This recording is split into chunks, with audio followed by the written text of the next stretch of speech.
30 seconds and counting. Astronauts report it feels good. T-minus 25 seconds. 20 seconds and counting.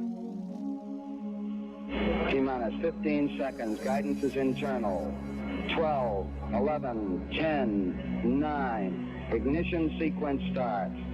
6, 5, 4, 3, 2, 1, 0. All engine running.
Off the limb. It's one small step for man, one giant leap for mankind. Columbia, this is Houston, AOS, over. Houston, Columbia on the high gate, over. Roger, the EVA is progressing beautifully. They're setting up the flag now. I guess you're about the only person around that doesn't have TV coverage of the scene. That's all right, I don't mind a bit. They've got the flag up now. You can see the stars and stripes on the lunar surface. Are you getting a TV picture now, Houston? Neil, yes, we are getting a TV picture. You're in our field of view now. I'd like to evaluate the various paces that a person can traveling on the lunar surface. You do have to be rather careful to keep track of where your center of mass is. Sometimes it takes about 2 or 3 paces to make sure that you've got your feet underneath you.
All right, what's up, everybody? We're getting ready in the background. I'm trying to help Abba out. Abba's going to join us for a little bit on this last part of the final build, whatever you want to call it, part of the Mini Drak build series.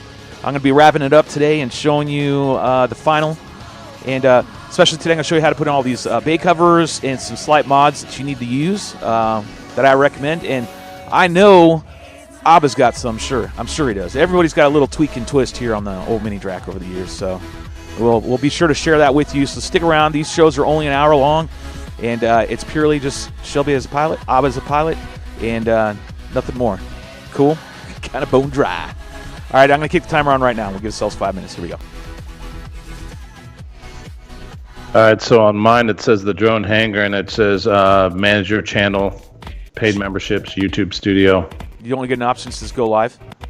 I do. Yeah, then you should be able to go live. Let me see if I can go live. Don't do it now. Don't do it now. Oh, yeah. Yeah, you can. I can? You can. Yeah, you can.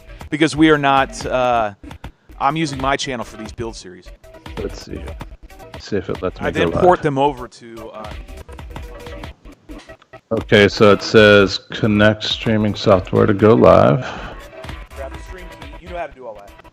I don't know how to do all that, actually. What are you using, OBS? Yep. So on OBS, you'll see stop, start, studio mode, shit like that. Start streaming. No. You're going to go to settings. Wherever settings is right near there. It should be on the, are you using Windows based? It's probably in the bottom left-hand corner. I got settings, and then I go to stream. Go to stream key. Stream key, YouTube. Yep. So that's where you're going to put it. Okay? You're going to drop it where it says you need a stream key. But now you got to go back to YouTube. Okay. Start your live stream. Get your all your information in there, whatever you're going to type in, title, description, not age restricted.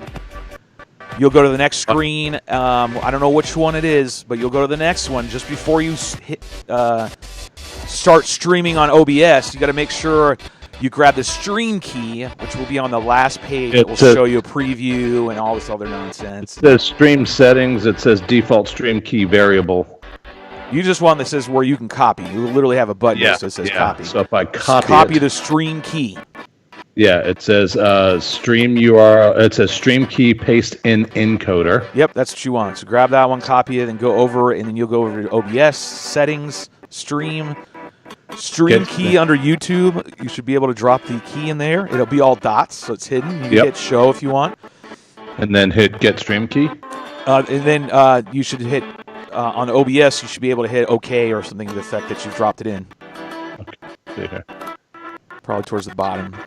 So let's see if I start streaming. Now go back to YouTube and go to YouTube and look at your preview screen, and your preview screen will tell you your connection. Like, is your connection good? And you'll eventually see whatever you're broadcasting. It says live, 5 seconds, 6 seconds. Okay, this is just a test, everybody. Just testing it out. Now let's go ahead. You can keep them live. You might as well be live. We'll just share it on both ends. Fuck it. Okay. I can just do that, and you control that end right there. So it says the drone hangar episode 32. But I can edit it. Yeah, you can edit that because it's going to be a different, totally different thing. But the drone hangar, Shelby's, Mini Drak, episode 5. 6. Shelby. I put final episode. That way there's no more. They know there's an ending. Final episode.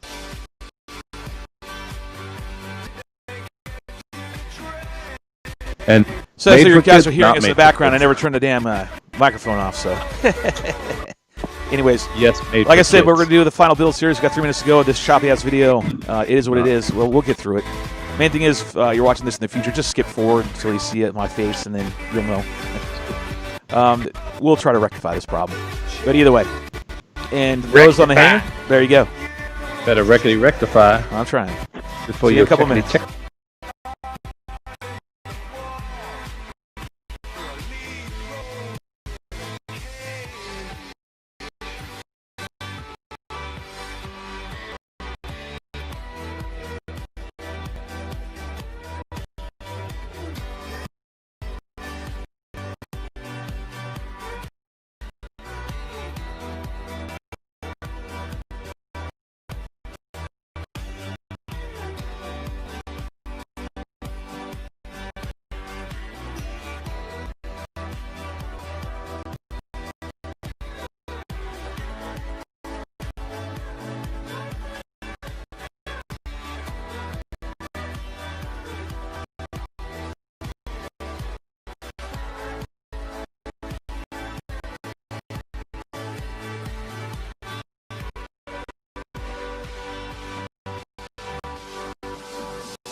What up, everybody?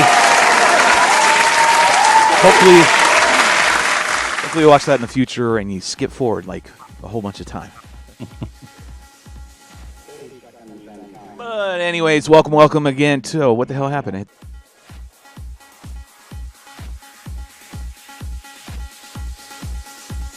30 seconds and counting. Astronauts report it feels good. T-minus 25 seconds. 20 seconds and counting. What's up, everybody? Now this should work. All right, so normally we have the lights and everything else going on right now, but when I do these build series, it's just me, the pilot, not, Shelby, the goofball on the drone hangar. So, cool. Yay, I think everybody likes that. I'm going to see if my applause works, because I always use these opportunities to practice. Try to get better, learning how to do this stuff. But anyways, we've been doing this whole build series on the RiteWing Mini Drak, or I have been, for the past week. And I'm wrapping things up today. Like I said before, and I know some of you are like, oh, but no, and we need to move on, because my next build, starting tomorrow, will be the RiteWing RiteSpec V3. Gotta have it. After the other day with Marty Booth's frame, I've got the bug again. And I believe with Rue, I'm going to have 3 of these things on hand at any given moment. So, because they're just too much fun. So I'm going to do that build series coming up next. So here we are today, wrapping up the old Mini Drak. And it's been fairly easy. And we got a couple of gang members in the background. So what I'm going to do today is show you the wings after I've Z-hinged them all, and I've actually painted today. So I finished everything up doing that prior to going live. And it's out there in the sun drying, and I'll show you why it's drying, and give you an update. So let me go grab that real quick. And while I'm doing that, let me go ahead and slide in our guest is, it's Abba. Yes? Oh, it killed me. And an applause. Now. There we go. Hey. Abba said, well, hell, I'm not really doing anything, and I see you're going live. So I was like, well, then just come on over. It's the way it works here. Yep. Get rid of Marty's cam. We don't need his cam. He's not here today. He's out there doing something drone-related. We're all getting busy out here, man. Like I said, we won't talk numbers or company, but I'm supposed to have a contract waiting for me today at some point. So once I get that, then off I go to start making some money. Yeah, I was always telling you. Money. Yeah, man, making some money. I think that's a good thing. All right. So Abba, I don't know. Tell us any tips that you have on your Mini Drak that you've come across over the years, or whatever, that you've just like, you know what, this is a good tip I would like to give everybody that owns a Mini Drak. And while you're telling them that, I'm going to go grab the shit. All right. Well, the first Mini Drak, I don't know how long Shelby's going to be. I can talk forever. So basically, building-wise, I didn't build my first one. John Kennedy built my first one for me. Actually, he painted the first one, but he did my Vol 48. Sorry, I got confused. So on the Mini Drak, I think one of the main things, I was watching Shelby's kind of build on the carbon fiber spars, and my take, I think the most intricate thing on the carbon fiber spars is if you get like painter's tape or any kind of tape and make sure the wings, the leading edge and the trailing edge, meet the leading edge and trailing edge of the fuselage, and then you have your spars in and you put a little bit of CA just to lock it in, and then you put E6000 or whatever you're going to use over top of that. That's the best way to actually get both sides level. Oh, man, that's a good idea, man. I didn't even think about that. I caught that in, and I was just kind of trying to jump my mind in here and listen to what you were saying, but actually that's a good little tip. Yeah, I didn't think about doing it that way, man. Yeah, it's very See, another easy to do good that tip. Way. And then another thing. Hey, check this out. Like that. That's a good one, dude.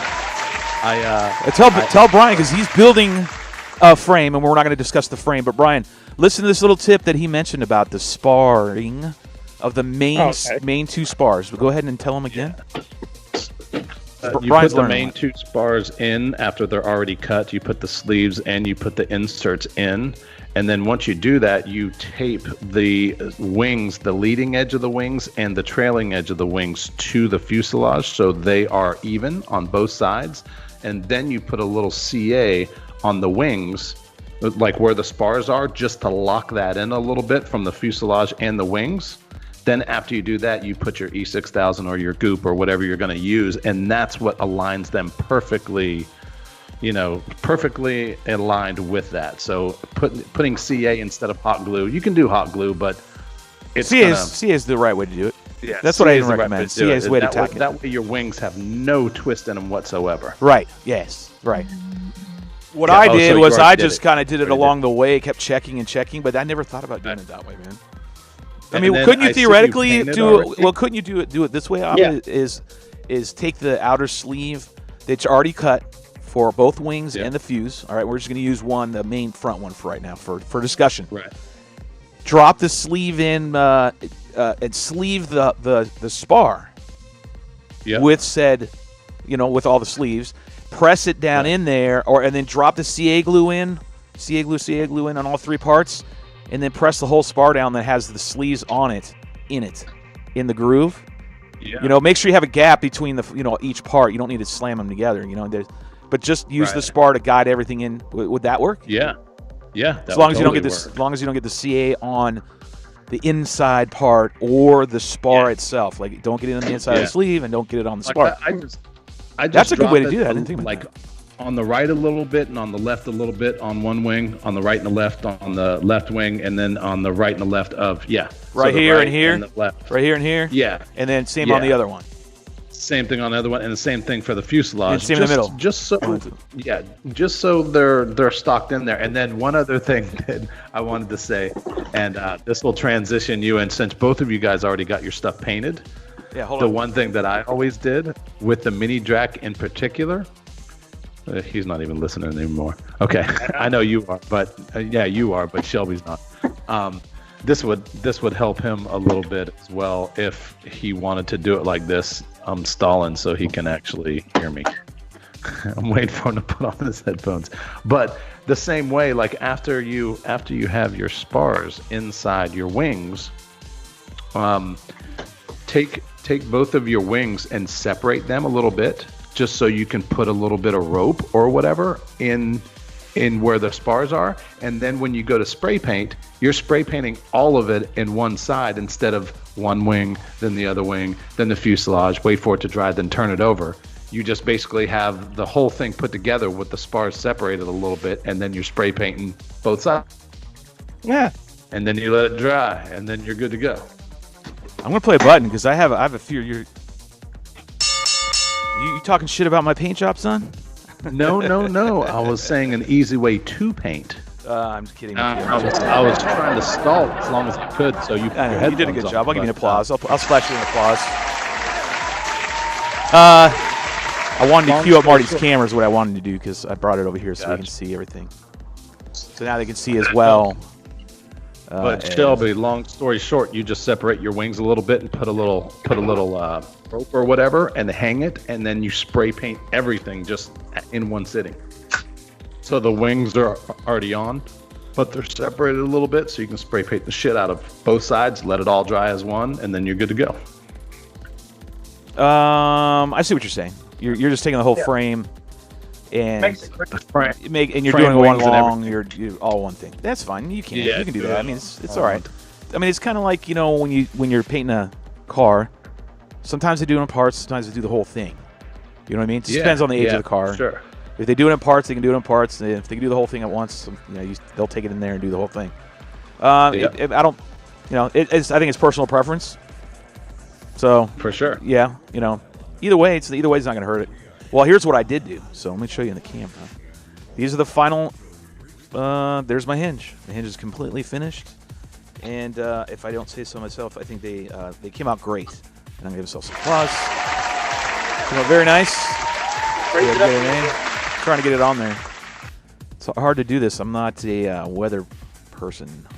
Oh, you're showing the down-facing camera. See? Okay. Yeah, well, I'm trying to line it up with that camera, that said lens. It's just kind of a pain in the ass. Scooch over. I don't know if you can see it, but there it is. I'm going to wiggle it. It's a little stiff right now. Just keep wiggling it. Yep. It's maybe a little difficult to tell, but I did the Z-hinge method all the way across. Okay. It's painted on the bottom, but it's not painted in the groove here. So it's not painted in that channel. It's just painted right here. I just kind of put a nice little coating just to seal up all the laminate and everything. That's what I like about the plastic dip. It just seals everything up as well. This tape's not going to deteriorate unless the paint comes off. This hinge isn't going anywhere, man. I'm telling you. I have jacked Mini Draks into tree trunks, and still the spar has stayed alive. Not tree limbs, tree trunks, and it has survived. So this is a great hinging method. I know there's an updated version, right, Abba, where he uses double-sided tape. Click does, I assume. I can't remember. Someone mentioned that. Is that right? Someone did that, but I do the old-fashioned Z-hinge. I just cut in the middle, turn it around, and then put it on there. Yeah. So here, mentioning the tape. I was using this tape. You can get all this tape at Lowe's. So I think it's tartan tape or whatever it is. It's this stuff. So I originally did that in the last video using this tape. It sucks. So go ahead and get yourself some heavy duty. This stuff does work. Scotch right here. Heavy duty. That stuff does work. This is the stuff to use right here. So I'm showing you right there. Nice and good. The camera's picking it up. Sweet. I hope our mics work. Yeah. Scotch. Yep, Scotch shipping tape, heavy duty. This is what you want to use. It's going to stick to the. It's going to stick nicely to the plastic dip that you painted on here, and that's the whole reason why you have it on here, is for this very purpose, to get that hinge tape to stay on. And once you get it all in there and you line it all up and you pull it and you work with it, you feel your thumb on one side, on that where this meets the frame, and and kiss that shit right up against there and make sure it's nice and smooth the whole time while you're doing it. That's what's great with the Z-hinge method. You can pop it off a little bit, work it a little bit more. You don't have to keep undoing the tape, but you got a few tries at it for sure to get it to line up just nice and smooth. Pull the tape down whichever side you're on, and it's done. Then I took one piece of long tape, same tape, and I cut a 1-inch strip, and I lined it all the way down. Yeah, I do that too. I lined it all the way across from beginning to end, making sure that I put, this is key right here, when you lay this top piece, put flex in it, down. Put that reflex down, and then lay the tape, okay? What's going to happen is you work extra hard. Yeah, well, when you do this, by the way, you want to put pressure on, at least I do. I put pressure on the elevon to the frame and make sure I have that downward reflex. And apply it, and I press on the tape. Now, what's going to happen? Make sure you keep pushing along the way as you're doing this, so that hinge is tight. It gets close to the frame. There really isn't any gap. But what will happen is once that tape's seated properly and you did your hinges right, you start to wiggle it like this. It's going to be a little stiff. It will widen out to the proper space. It just leaves like a 1/16 of an inch little gap all the way down, and that means you're golden. That you see right through that. You know what I'm talking about, Abba, right? Just that little teeny slit. Then you know you're nice. You got great travel, and there you go. And this is what you want right here. If you can do this with your fingers without putting a lot of force into it, your servo is going to be able to translate and be able to pull that. So that's when you may make sure. Now, it doesn't flop around completely, but that's okay. And then I went back and I spray painted this with one coat of the plastic dip just to seal everything up, covers everything, and it makes it look really nice. So it's super durable right now. I'm completely confident in this elevon versus the other one right over there that Mr. Beehive Brian made. Actually, I'm the one that put that on there, didn't I? Brian's not even paying attention. Yes, you put the elevons on. I put the elevons on there. I had to think about myself. that. And I put fiber tape because I remember I saw fiber tape. There's always a telltale sign. That and the Z-hinge. No one really does that here. This is the one this is the last one I did right here. And you just get the wiggles out. You just keep working on that thing right there, and my hinge is perfect. I mean, my hinge is so nice. This thing's going to fly. This slide's going to fly great, Bob, I'm telling you. No rough spots coming over the top right here. You can go back and make sure the tape's nice and seated. That plastic dip, when you put it over the tape, it's just another layer of securing that hinge. So, works great. Yeah, I'm pretty impressed with this. Here's what the bottom looks like unpainted versus the one that is painted. So, very, very big difference. See, it looks like it's, it actually looks pretty. Yeah, it does. Looks kind of nice. So I'll put one coat on that, and I'll just throw it out there on the bench that we have outside. and let it dry, and then that's it. It will be all completed. And the last step for this frame will be the wingtips, right? Got to glue the wingtips on. Abba, how do you do your wingtips? Me personally, I started doing what Chris was talking about. Just a little bit of, until I found out that there was a high temperature hot glue. Yep. I hated hot glue. There you go. You got to get this right here, kids. Exactly. Let me tell you, I got what you need. You need to go find it. Yeah. That's the high temp stuff. Yeah, this is what you got. I got a whole box of this glue. Like literally, there's like probably 100 so sticks. I do one strip of the high temp stuff. I put it on, wait for it to dry, and then I do a little E6000 all the way around the outside. Absolutely, I do the same damn method. Yep. So I'll show you what with just real quick, since we're on this wingtip, and this wing's done. The only thing I have to do now is put all the control linkage on, and the servo. Done. Yep. Bead of hot glue. I do the same thing. Make sure it's all hot and ready. I let mine sit for 5 minutes or so, 10 minutes, and let it go. Yeah. One bead of hot glue. I do it on the frame. I do it on the frame too, because if not, you don't know exactly if it's going to be straight or not. So just a bead of hot glue like that. Yep. I take the wing tip right here. Put your index finger on the point. Yep. Put it right Get it straight. I'm eyeballing it. That's exactly how I do it. I don't press firm until I get it all lined up. And I make sure that the corrugated lines are evenly matched when I look straight at the wing. Exactly. And then, then I push down, make sure my fingertips up there so I can make sure it's all aligned properly. And get it all sometimes nice and pretty. If you push down too hard, it's going to slide. Yeah, it'll slide around. And then you check and look at it while you're doing it before it sets. Yep. Make sure it sets. And then what I do is I take a T-pin. Oh, you go one step further than I do. Yeah, I got lucky. I don't like spam! I got lucky on mine. Alright. What you got over there? Trying to make sure I'm not tying it too much here. Alright, so here's another tip I want to recommend to you guys and gals. Oh yeah. Up top, bottom screen of me, where the G-Stop mic is. A little bit of spider webs of the glue. Do you notice I have a little bit of a gap right here? Mm-hmm. You need that. You need this gap. And the reason for this gap is what, Abba? It's so it doesn't bind against your vertical stab, and it doesn't make your servos work extra hard. Right, and if you see towards the center of the fuse, where this is going to butt up against the fuse, bottom camera G-Stop mic, it is angled as well. It's tapered in. Yeah, you always want it a little bit tapered. Yep, and that's got about probably a grand total of a quarter inch is cut off of it, and that's okay because there's not a lot of control going on right here. So you're okay, both sides. There's a lot of control surface area right here that's going to make this thing deflect the air and turn. So, Shel, let me ask you a question.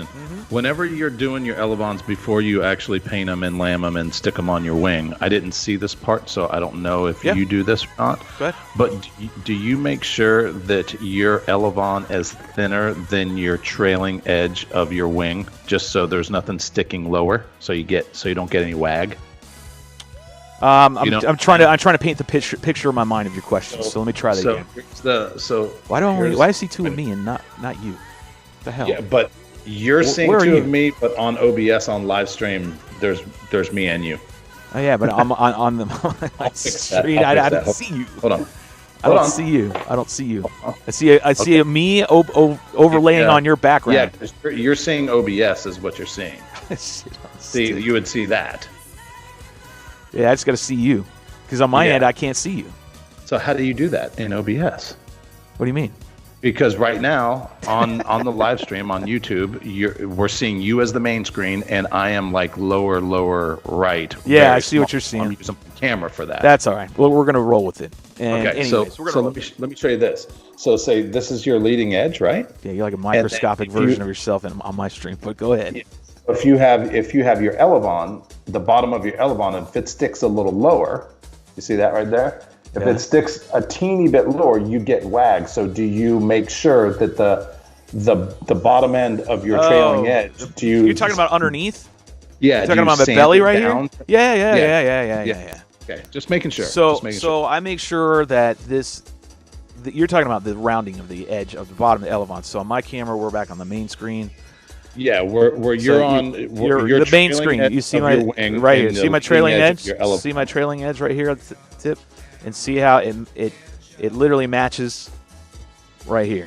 Now it's curved right here, down here. It's sanded, but it's matched. Like I don't shave it so much and curve it so far that I've thinned out my elevon.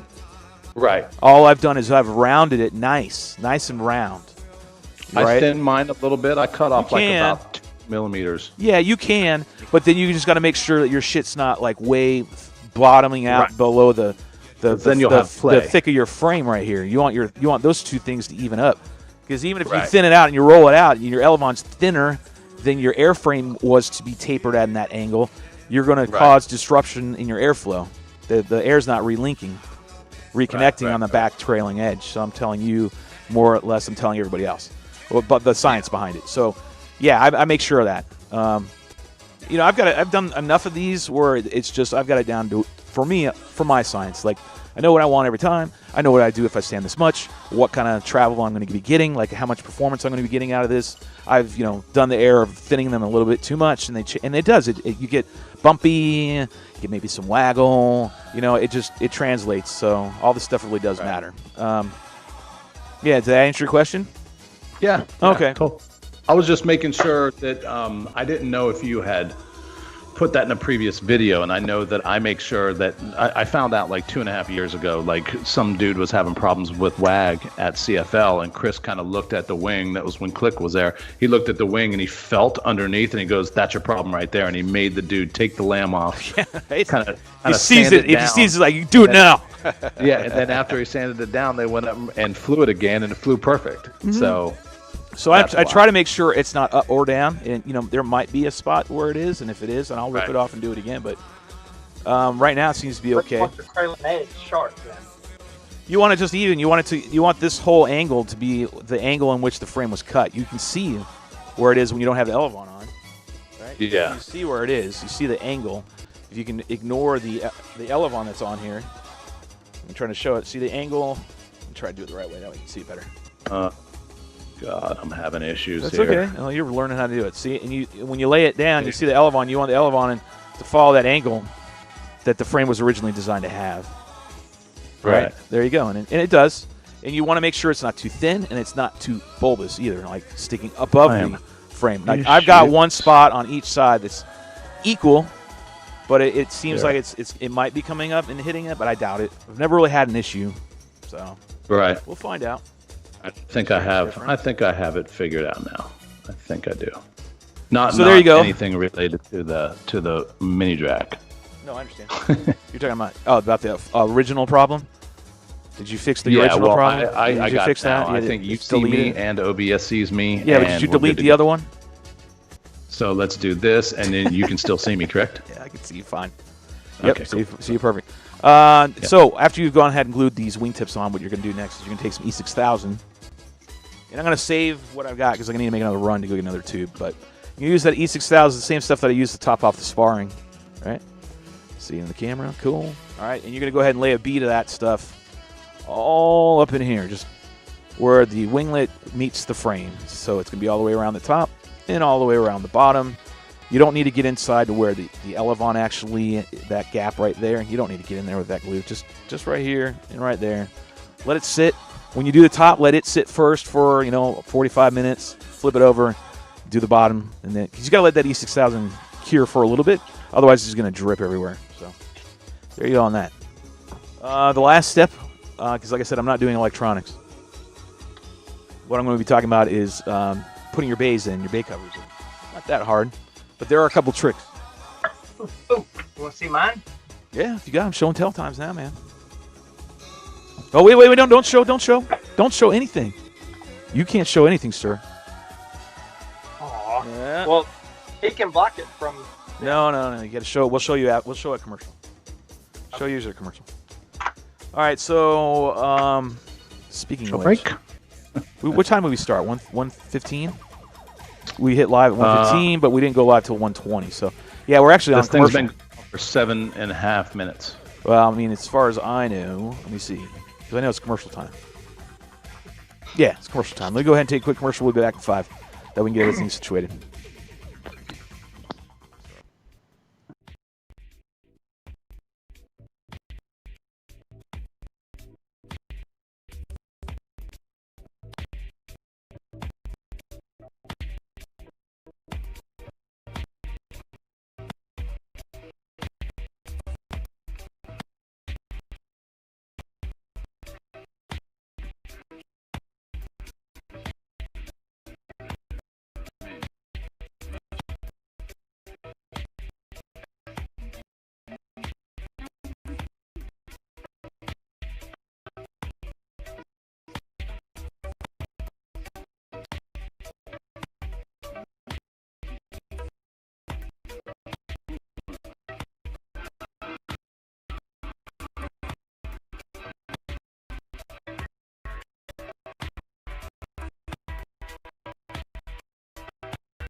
yourself a question.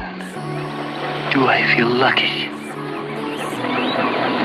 Well, do you, punk?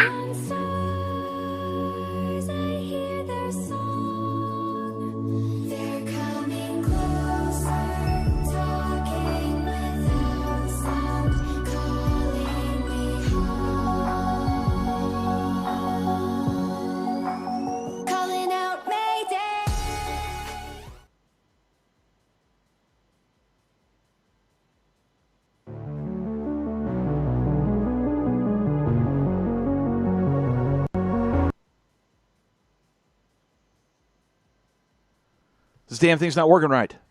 I'm having problems too. What's up, everybody? Let me go ahead and get this in here because it sounds awful without anything.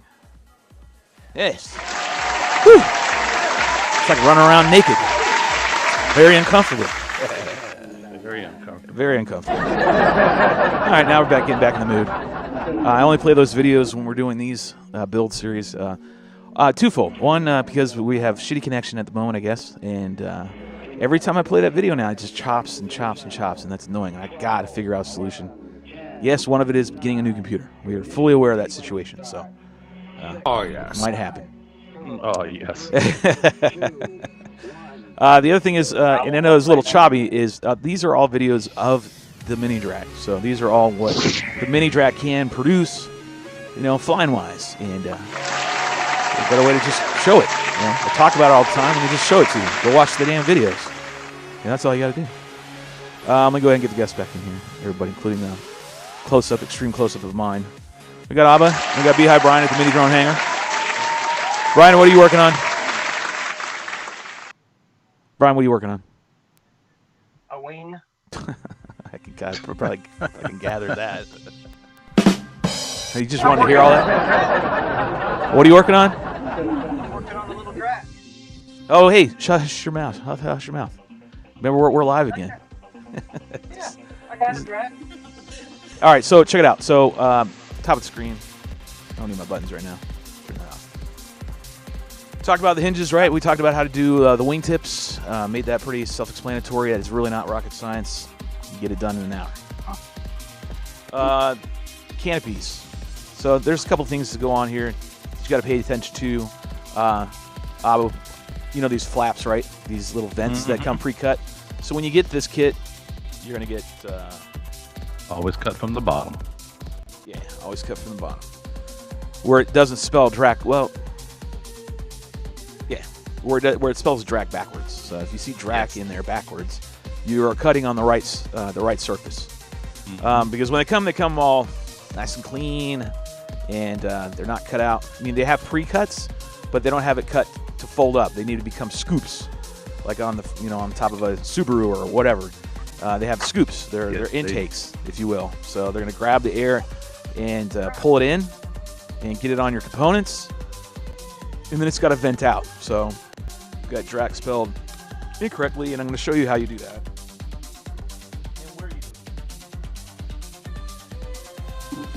So on these, when you bring them here, I'll show you an incorrect way. Go to where it is cut, where he cuts it. So in other words, on here, he flutes it all the way. There's even a delay on my OBS, for God's sake. That's crazy, and I'm live right here. Anyways, they go right here. They get cut all the way down, cut to where that line ends. And that's where you want. You just got to watch where it's cut. Sometimes it gets cut right on where the wall of the flute is. Does that make sense, Abba? Yep. Yeah. And just know that if you don't do it correct and you mess up, if you have a 3D printer, there's a bunch of 3D printed hood scoops out there. But yes, correct. I think Loco makes some, or I know Loco makes everything for the damn Mini Drak. So yeah, if you want to go check him out, Loco FPV, Rob Garland, go get Rob Garland makes stuff. Yep. Who else? Mint. There's a bunch of people do. Josh Galt overseas makes stuff. So best way to do it is go to the RiteWing Nation on Facebook, and that is a plethora of information, abundance.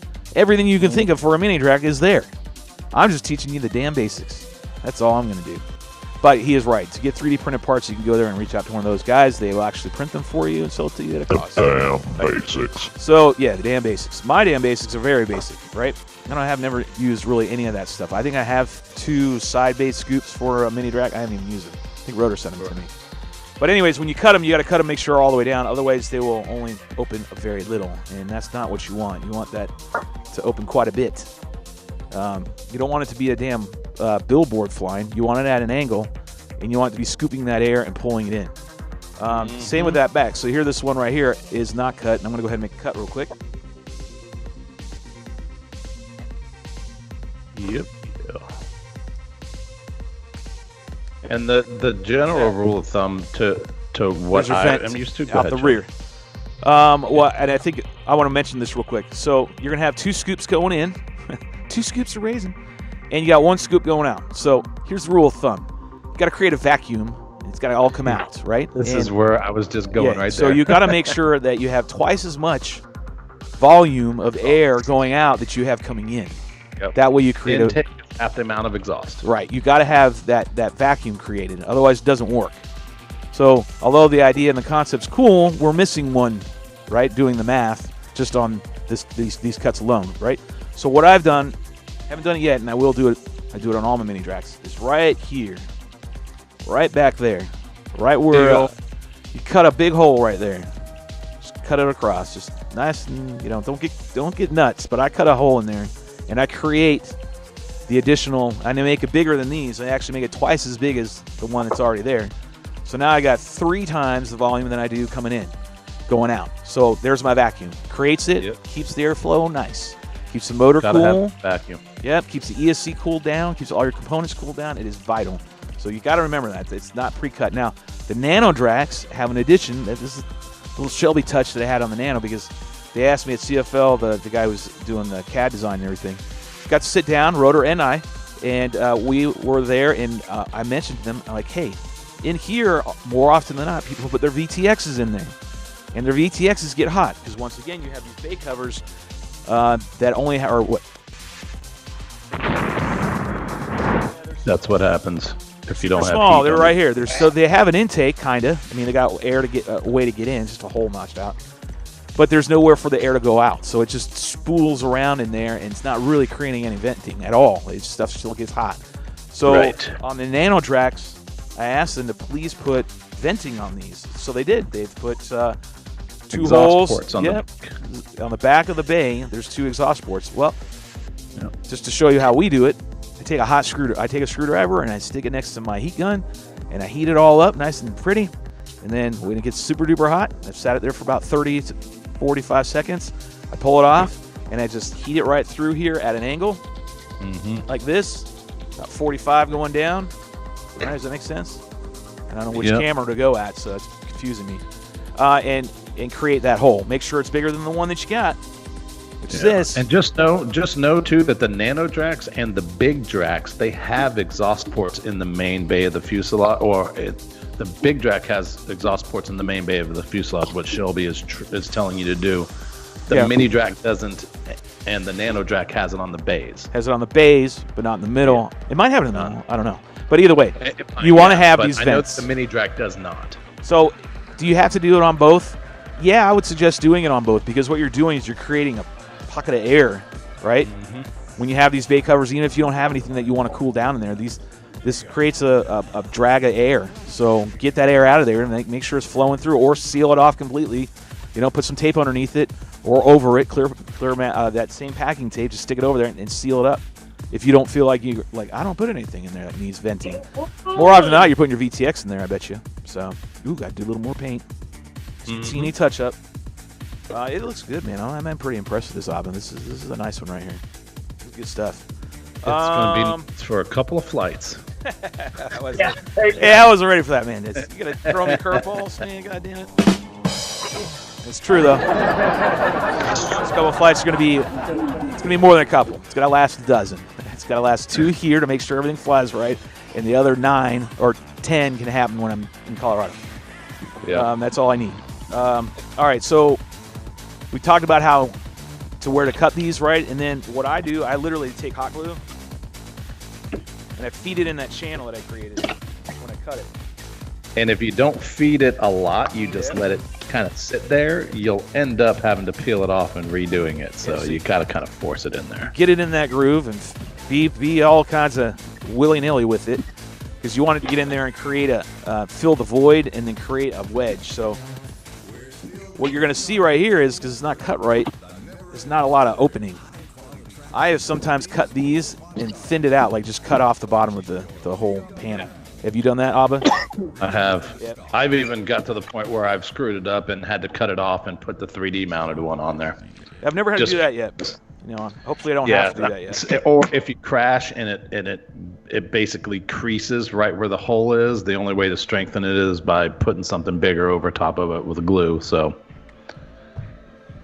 But yeah, I know Rob Garland makes a really, really nice bulkhead. Yeah, he does. He does. He says he's going to send it out to me, and that's fine. I'll put it on. Yeah, it's super nice. So I told him, just tell me how much it is, and then send it out. I'll give it a shot. I don't want to add a whole bunch of weight to it. I mean, this stuff right here is super duper light. I never really had much problem. The best part about the bulkhead is at the CG, so you're golden. It doesn't change CG that much. True. Working with what we've got, so you let that dry for a few minutes, right? And while that's curing, because we got to do a couple more. I'm going to show you what I do, Abba, on this canopy. Once we get it a little dry. So yeah, on these installing the hardware. So you're going to have hardware that comes with it, and it's going to have these. You got to drive these in. You got to screw these things in to the foam, and the foam has the holes where you need to have them, right? I think Chris sent me Mini Drak or Nano Drak hardware kit, because I only have 2, so I'm having to pillage. But anyways, 2 schools of thought. You can use E6000 and dump it in here into the channel. Or actually, what I do, I'll show you what I do. So what I do is I just take hot glue, take this 1/4-inch bit right here, because you want that. You need to have that. Stick it in here, because it's designed for it, by the way. For you to stick it in here so that you can drive it in. So grab that, take my hot glue, and then just put a bead around it. The whole thing.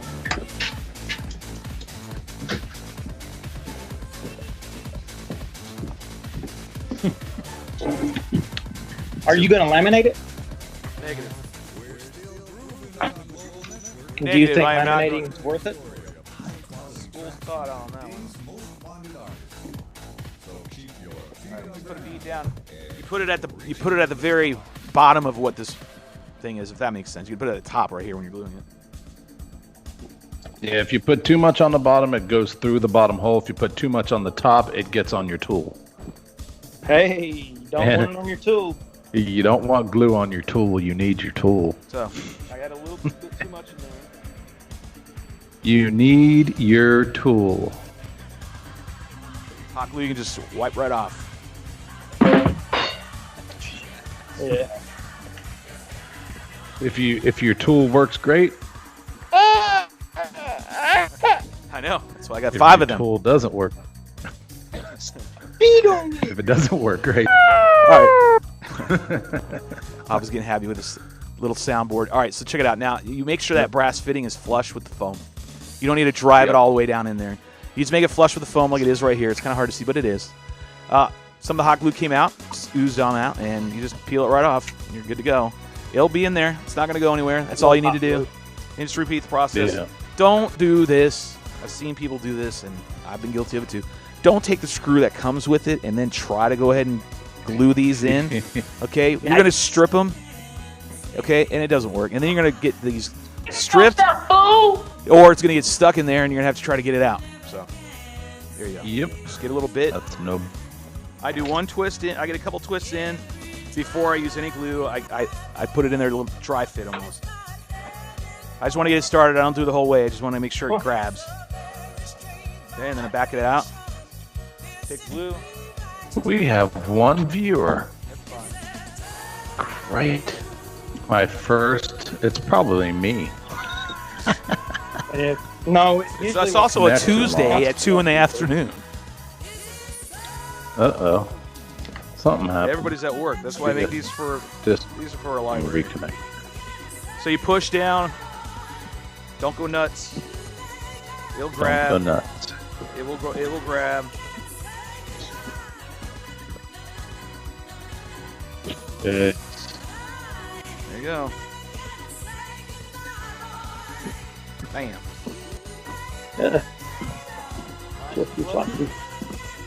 Flippity floppy. It's all Are you nice going to and fly? flush. It's nice and flush. I am. No, I got batteries not charged yet. and everything. So there you I go. do They're too, all but nice it's and 50 flush. mile an in hour there. wind. Well, then it means you're not going to So- fly. That's what's going to I happen mean, in you the can North fly Galactic drone in area. that kind of wind.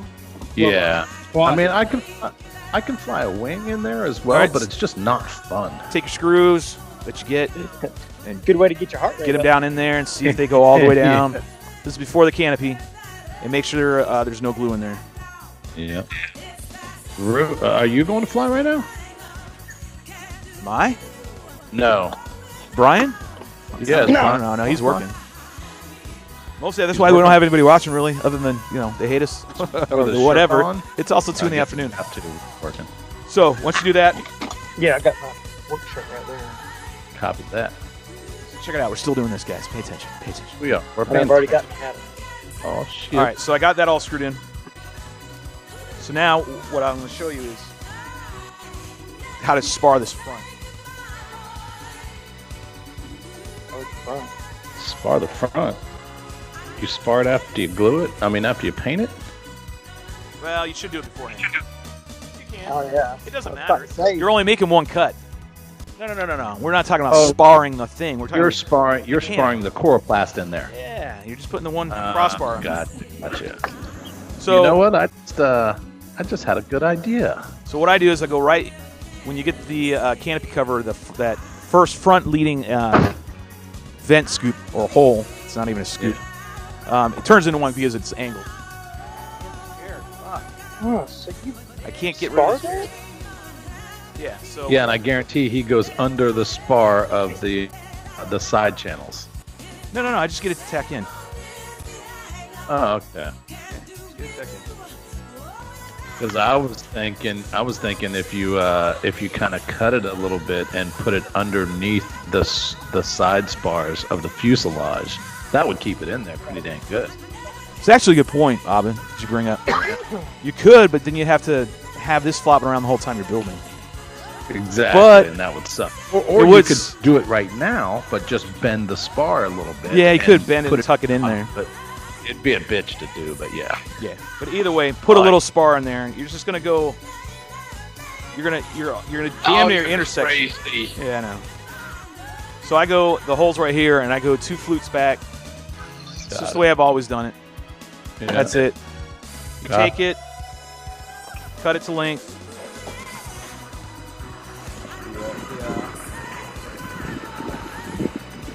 I hear a diesel. He didn't mute his phone. You shouldn't be hearing it. I'm away from it now. That's crazy. So if you're away, you have Bluetooth on, correct? Yeah. Because I heard it and it's going away and your camera's not going anywhere. I'm like, what in the hell is going on? Yeah, I'm fancy. I'm a high-tech redneck. That's technology. You know it. You could do that way, but I would probably suggest you do it that way. Yeah. I mean, I've never done it your way, but you know what? Seeing everybody else's build ways, you get ideas. You get ideas, So- right? Yeah, Yeah. exactly. Totally getting ideas. Like I just C6000 the first 2 flutes on the front You of do it that and I'm way. done. This is just the way I've done it, so it's either way you want to do I it. like the way you're doing it. So And it I actually spurs might the- do it. I might want to do it your way. Yeah, I'm that would be a pretty. I'm gonna flute and I've your never way, done it, but I'm gonna show you what I do. said- I'm gonna show you the additional thing I do. Okay. So I'm gonna do it your method. Watch it be a great method, and then the only person that has it is Shelby. Yeah. I'm also doing it. Oh yeah, yeah. One I of the mean, wings. I've only built 2 mini Draks in my life, and the second mini Drak I still have. The first one I sold to the person who did the CAD work for the Nano Drak. Oh. And then I built my big Drak and a bunch of Nano Draks, but the only Mini Drak that I have is the one that I've been flying for the last 2.5 years. I only built one Mini Drak, and he's got it, and now I'm working on another. All right, so she's laying down pretty good. I haven't glued anything down. Dude. Right? Yeah. So what I do, what I've found over the time, see how it like bows up? You can actually go underneath and then cut where it bows, kind of like you're fluting laminate, and then it'll roll it over so it sits better. Yeah. Because it's really rigid. And hey, check this out. The cool thing, I'm gonna say something about Rob Garland's bulkhead. So if you use Garland's bulkhead, it doesn't bow up because that's where the attachment is. But at the same time, if you're using your front piece and you decide later to get that bulkhead, all you do is cut off where the bulkhead is from the coroplast that you have in your hand, and you're set to go. So both of those ways, plus the way that you're doing it, you got to make sure you cut out the excess in there. By the way, otherwise it serves no purpose. It's just going to bind itself. Yeah, it'll bind up, and you'll have a V instead of a U.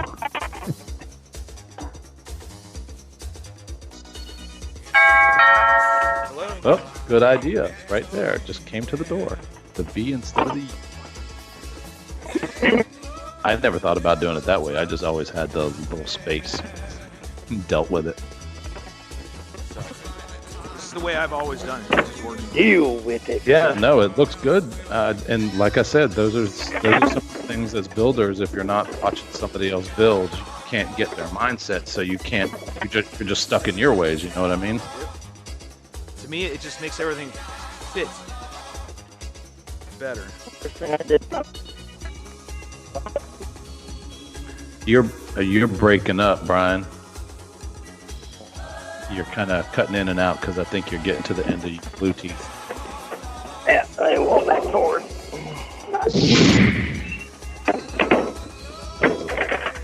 Cutting you off. No. All right, just keep going down the way. Theoretically, you can do the whole damn thing this way. I don't know if I like that front method. See, having a spar in there just seats it more, but I'm going to try that way. You E6000 the shit out of it? I'm gonna hot. I do, but you know what? You could probably use your CA that you use. That might just, like if you did the CA but didn't do the kicker. Nah, I'm gonna do hot glue with E6000 to go around the edge of it to feel it all up. There you go.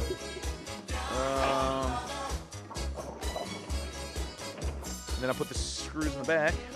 Make sure everything lines up. Should line up. Yeah. And the one thing when I build or with any of the RiteWing stuff that has those screws, the one thing I do is put some like either electrical tape or gaff tape over the holes, and then I'll cut an X. Then that way, whenever you put the screws in, the screws don't fall out when they're halfway out. Whenever you go to change your battery, and then all of a sudden you walk 10 feet and you go to cover, shut your flap, and you're like, where the hell did my screws go? Or the tape that you get, that little packing tape, you can do it with too.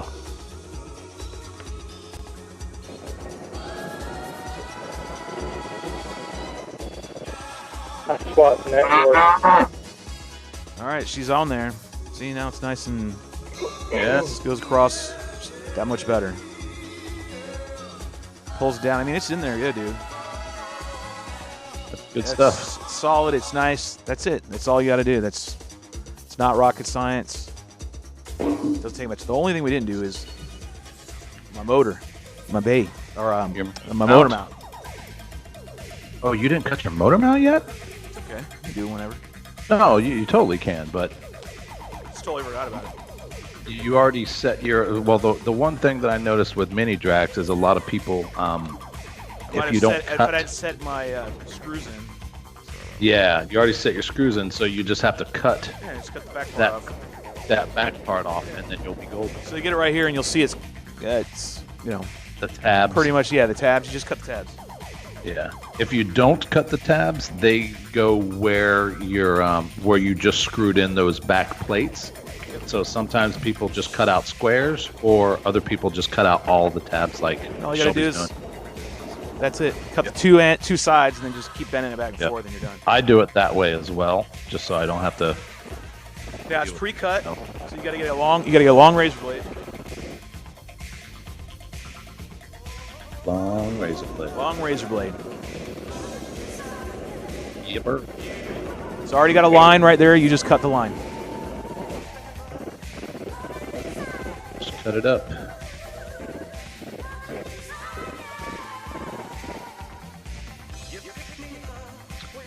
Shelby, I am going to get off my seat for about 5 minutes, so I'm going to take my picture off of this live stream, and I'm going to turn down. What you got to do, man?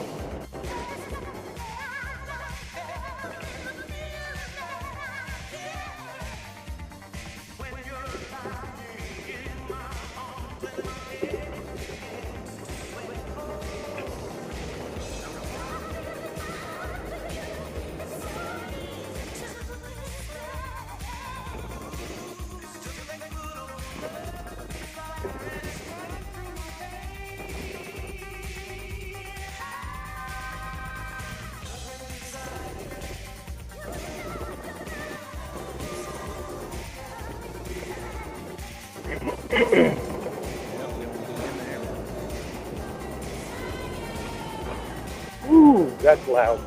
What is? Sounds like wind or something. That's you. Oh, that might be Abba's air conditioning. Oh. So, on those little flaps, I CA glued the front small part and made a slit so it would make a hinge with it. And then I measured my Velcro and made it where everything would be perfectly flush. Tweaked the door a little bit so it would fit with the curve. And then used the Velcro at the end. So when it's shut, it is perfectly level with the body of the craft. I'm gonna have to try to envision what you're talking about. Well, I took, they got that small spot where the door lays on. So just after that, I cut a slit at the bottom. Are you talking about? You're talking about this little lip for this bay cover? Or You're talking about the little side bay covers? And you're talking about the little lip? Is that what you're talking about? Or at the front? yeah, Yeah? So you're right up here. Okay. And what'd you I do? glued that side with CA. Yeah, you can. Glued that side with CA, made a small slit in the core clamp just behind that so that it would make a flap, a door. And on the other side, I measured my Velcro that I had, which is that 3M Lock tape? 15 pounds. Yeah, it's that 15-pound Velcro stuff that they sell for mounting pictures and stuff. And I measured the thickness of two of them and then cut out just enough so that everything sits perfectly level all the way across. And it works absolutely perfectly. Well, I'm still cutting in this motor mount. That was the first thing I did. Yeah, it's normally what I do as well. I just forgot. Because I wanted my motor mount to match the color of the Drak itself, so.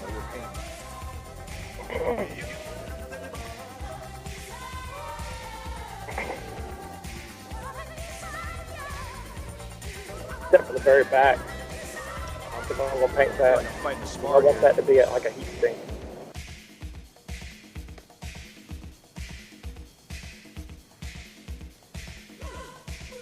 There you go. All right, cut the tabs off from the end too if you want.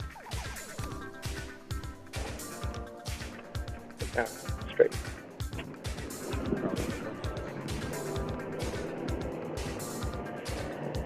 I got it in there now. The good thing about this metal, and then I firmly suggest that you use metal mounts for your motor. Reason being, this has to be absolutely freaking perfect when you install it, and then if you're going to use a printed 3D mount that you can get, or one of these, okay? It's not that I'm trying to poo-poo on them. It's just they don't bend. And yes, when you have an all-metal one, when you land, if you don't use an ESC brake, the prop's gonna snag, bend the motor mount again, and you have to bend it back. But my thing is, I'd rather have it and never use it than not have it and need it one day, which means I want to be able to change my thrust angle if it ever were to get jacked up, and especially when I'm doing my install and when I'm doing my maiden flights, I want to make sure, I'm not bound to this, setting right here. The motor mount that's metal with this metal will allow me to adjust for my flaw in building. That's another good thing to have. So, they come with these. Try to get a metal motor mount. If you like these, go for it. Knock yourself out. But, you're going to miss that one part, which is adjusting your thrust angle. And it happens. You just might not put it in right. You might just eyeballed it wrong. And I'll ask Abba. I think Abba might know too, because we use all kinds of motor mounts on RiteWings. Abba was talking about having an all-metal motor mount versus having the half motor mount with plastic. Your opinion? I like the all metal mounts. Why is that? I like it because the heat of the motors, first of all, I know that they're designed to break if that's the case. Like if you land hard, the 3D mounts are designed to break versus bending. But I would rather have the metal motor mounts because sometimes you have different diameters of motors that will rub, and then you have to Dremel out that on the plastic or the 3D. You also have to have longer screws for the 3D motor mounts. You also can't re-bend the plastic motor mounts when you can on the metal mounts. It's Brian that we're hearing all the static from. Yeah. So it's like that all the way around. So basically you can't adjust it. Yeah. And that's a key thing right there. That's me. So that's my biggest sell point right there is you can't adjust the thrust angle. Say you botched your build a little bit, and you go out your maiden, and you're like, oh, my thrust angle's off. Well, if you have this plastic, you're stuck. You got to shim it. Yeah. If you use the metal mount, you can bend it. Yeah. And forgive me if I mistake this, but I thought that I've heard that the thrust angle on the Mini Draks are set for 1 degree up tilt in the back. Me personally, the way I fly, I put washers on the front on the back of it, so it makes it go down a teeny bit. So I go 1 degree down instead of 1 degree up, and that way when I fly inverted, I don't have to use hardly any elevons or elevator. Right. I do that on a trim. So when I go when I'm going to go do a freestyle, I'll add, like on the V3, I'll add two notches of up, pushing forward on my up trim, my right stick. I'll put 2 to 3, depending on the tune, notches when I go to do a freestyle run, because when I go inverted, then it's less that I have to push. Exactly. It's already in there, and it works perfect. Nano Drak or Mini Drak's a little bit different. You have to add a little bit more. I find that what I do underneath here, and unfortunately don't have the motor on it right now.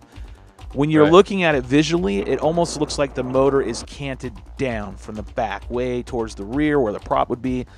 If you're looking at it this angle right here, Abba, that it's pointing down. The threads of the motor are down 1 degree. That's how I like it. So I'm gonna go like here. So the motor literally looks like it's in the back here, and it's pushed down just a little bit. It's canted down. It looks like it. It looks like it. It's an optical illusion, but you want it to look like that underneath. When you're looking underneath, you're like, if it looks like it's just running flat and straight and running great, no, it needs to look a little off angle to the frame. Yeah. Looks like it's coming down a little bit. Then it's right. And that's straight from Chris's mouth. Chris was like, here's how you do it. He's like, you bend it till it looks like that. He goes, it looks like it's just a little off. And that's what you want. You want it to make it look like it's coming down a little bit, and that's the right thrust angle. And you go back here and you look at it, and it should go out the front of the nose. An imaginary rod should go from the nose tip out the back of the shaft. Exactly. That's what it should be creating. And it's hard to see it on a frame like this when you got the verts all up and everything's all hooked up, and you're like, oh, damn it. and you're trying to figure it out. I always check. It's become such a habit, Abba. Every time before I fly, I pull that thing up. I'm always looking, checking that thrust angle, because there's times where I've had it off where it's been looking like it's nice and level, like it, you think it should be, and it's not, and you're lifting you're lifting all the time. You're going up. You wonder what the hell's going on. I've seen countless stories of people, trying to launch mini Draks, and they keep nosing them in, and they're like, everything's perfect. I don't know what's going on. It's so hard. And then someone will get on the thread and be like, check your thrust angle, and they'll take pictures of it, and it's literally like that. So it's forcing the nose up. Yeah, it's forcing the nose up. If you have it the reverse way and you have the motor canted like this, facing up, it's going to push the ass down, which is going to push the nose up. And the opposite happens this way. Tilt it down, it's going to come down and lock the nose down. Mini Draks want to have a little nose down. They want to. All these RiteWings do. They want to kind of dook and then notch a little fly down. a tad nose heavy on every right. When you launch on maidens, don't go out there and maiden your frame where it is literally precisely on the CG. Right. Okay. Add a little nose weight. Always add a little. Let it be a little. I'm talking about not a lot, just a little. Little nose weight to bring it down, because when you go on maidens, you'd rather go down right away than go up, flare up, because you're ass heavy and you tip stall. If you flare up, that means torque roll, that means tip stall, that means you're going to have to rebuild your plane. Yep. Tip stall, come down, dead weight, bam, it's going to break. It's going to fall all apart. Versus you just launch and it goes down, that's the right way to go, because you should be able to pull back real quick and get a little bit of a flare so you're not, killing the nose, and you'll be able to flare it up. Just be ready for it. I always recommend maidening with somebody. Once you get the Mini Drak dialed in, you can launch this thing all day long by yourself. I promise. I've made videos What if Brian just said something? What'd you say, Brian? What'd it be? There was an old saying back in the 70s here in Falkland. Are you talking to us from the 70s, bro? Shit's fucking... I'm talking through the headset. From the 1970s? Yeah, it was the 70s. Go ahead. Said that a nose-heavy plane flies okay, but a tail-heavy plane only flies once. Yeah. It's an ongoing saying, I guess, right? Yeah. Say it again. How's it go? Nose. What? How's it go again? Abba, you know how to say it? No. They went nose-heavy flies like crap, and tail-heavy flies once. But it's true. Personally, I like a little nose-heavy. You should. I never should hear anybody say, personally, I like a little tail heavy. It's never been the case. Makes it too twitchy. Yeah, it's not performing right. You're fighting the frame. Oh, crazy. Now, I'll give you a little words of wisdom from Chris. Is you want to learn? You want to fly the frame. Don't let the frame fly you. So if you're tail heavy, you're flying the frame is flying you. You want the reverse. So, anyways, back on track. So the motor mount's in. I mean, I have to shimmy it in here a little bit. And some people use E6000, put it in here because it's easy to also get it out. Some people use hot glue. Some people use CA glue. Some people use it's whatever glue you want. You just need to get it in there and make sure it's glued in. Not rocket science. And that's the bulk of the build. The other hardware right here that you have to put in for the screws in the main camera up there, it's just the same as the other one. It's no different. Same process. Grab yourself a little bit, 1/4 inch, and thread the brass fittings in there. Do a little dry, a couple turns, get it started, and then come back, put a little glue on the tip here, and then screw it in, wipe it off, then you're done. Boom. And it sits. And then make sure you dry fit the screws, test to make sure there's no glue in it, lay it down, put it in there where you're going to seat it, and this is where it's going to sit, and I'm just going to let the glue cure, and with this in there, with screws, and that's fine. You repeat the process for your bay covers. We talked about how you need to flute underneath. That's my method to make this bay cover sit flush. You can buy 3D printed bay covers from like Local FPV and some other people on the RiteWing Nation. Reach out to them and find out. And that's your basic build of a Mini Drak. Cool. I think that's pretty much it, right? Yeah. There really isn't much more. After that, it's literally just you installing your electronics. But I'm not here to discuss how you do that, because that's all personal preference. You might want to run a GoPro Hero 7, 8, 9, whatever on here, and you're going to need a nose piece for it. Some of you might not want to run any of that, and you just want to run an FPV camera. Cool. Then you just notch out a little hole here and drop your FPV cam, I put my FPV transmitters in this bay right here. I put my controls over in the other one. ESC, battery, and that's it, right? Am I missing anything? Yeah, if you want to run an iNav, you can stick it in there too, but this one's not going to get an iNav. It's going to be normal. All natural. All natural, man. I got to have it that way. I'm not going to... iNav's just a pain in the ass sometimes. I mean, breaking up. Am I breaking up? Or, no, it's Brian breaking up here. I'm breaking up? So we'll go ahead and... yeah, I think that's about it. I mean, there's really not much more to discuss on this. Yes, I am too. All right. There's been some internet issues in Durham. Say that again, Brian? There's been some internet issues today with Time Warner. Where are you? You dealing with Time Warner internet service? Is not receiving enough to maintain smooth streaming. Yeah, you got a newer OBS. I am in Verizon. Okay. All right. Well, anyways, not to cut everybody off, I think that's just it. Finish the build. Any other pointers you want to give them, Mob, before we start cutting this stream off? Because I think we cut over the basics. I think that was everything. How do you route your servo wires? How do you route your servo wires? Servo wires, I cut a little hole right here on each side of the fuse that go into each bay, right? And so on this one, I'm going to have it over here, okay? So we're going to have my receiver. So this wing over here with the servo lead will just notch a hole right here and drop it in. But this one over here has got to travel all the way across. So I notch a hole, notch a hole, notch a hole, feed it all the way across. I mean, there is no other way to do it. I use a hot... And then in the wing? What about the wing? Oh, yeah, the same thing with the wing. Wing right here is... Just put a... Through the middle of it and then come up? Yeah, just put a little hole right here on the wall and feed your servo wire through it. And then drop your servo in. Don't ever glue your servos in until you've mechanically checked everything. Yeah. That's why I'm not getting into all. That's a whole nother build series, putting electronics in. I just want to get the body built. So yeah, you put the servos in, cut a hole right here, make a channel. Use the hot screwdriver method with a heat gun. Works great. You can channel it that way, or you can use a soldering gun with an attachment that you've made with like a hanger that will just be a long rod, and you just heat it up and you can bore out the channels that way. However you do it, just make sure they're big enough for the servo heads to get through, and also for you to be able to pull them out if anything were to happen. And the rest of it's up to you. I knew you were going to say that. FPV camera leads. I mean, we'll talk about wiring real fast. The wiring right here from the camera to the back to get to the VTX. I'll run them in the side wall of the fuselage. I'll cut a razor blade slit. I'll do kind of like I'm sparring. Cut a razor blade line all the way down the side, not deep, just enough for all the wires. Then I'll take a screwdriver and widen it with a screwdriver, and then I'll take the wires and I will get them all cinched in there nice and easy. Maybe a couple little dabs of hot glue along the way, just tack it along the way so they don't come out. But I'm not sealing the whole damn thing up. Just a couple ticks of hot glue, and then you're done, and it sits in there nice and pretty. VTX, just remember the biggest thing. Wherever you're putting your VTX, whichever bay, you're actually adding that exhaust port. Got to put it in there. It will overheat. And that's it. I think if you follow this build series and enjoy all the stupid shit that we did along the way, you might actually enjoy it. But it will get you up. Keep this up? I know. Don't you know what's going to happen?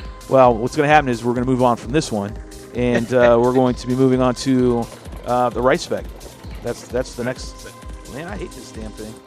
There we go. Right spec is next. It's good to go. I'm happy with this build. This build right here is uber nice. So I'm not going to go through all the other details and finishing it up and showing you exactly how it's going to look. I'll show you a picture on it, Instagram. I'll post it on the Facebooks and whatnot. But this is a good build. What do you think, Abba? Yeah? You'd fly this, wouldn't you? I think it looks good. I can't wait to see you make it. Yeah, it's going to get chopped nose. I'm going to let you chop in the nose. You got to chop in the nose, put that whole the Hero 7 mount on there. It's going to be nice, man. It's going to be good. Yeah. All right, well, I guess we're going to call that a wrap, right? Call that a wrap? Call it done? Call it a wrap. All right, Mini Drak is officially finished. Thanks to all you who have watched this series. We'll make sure we post this up in the drone hanger library. As if you ever get a Mini Drak you want to build, follow this. Have some fun.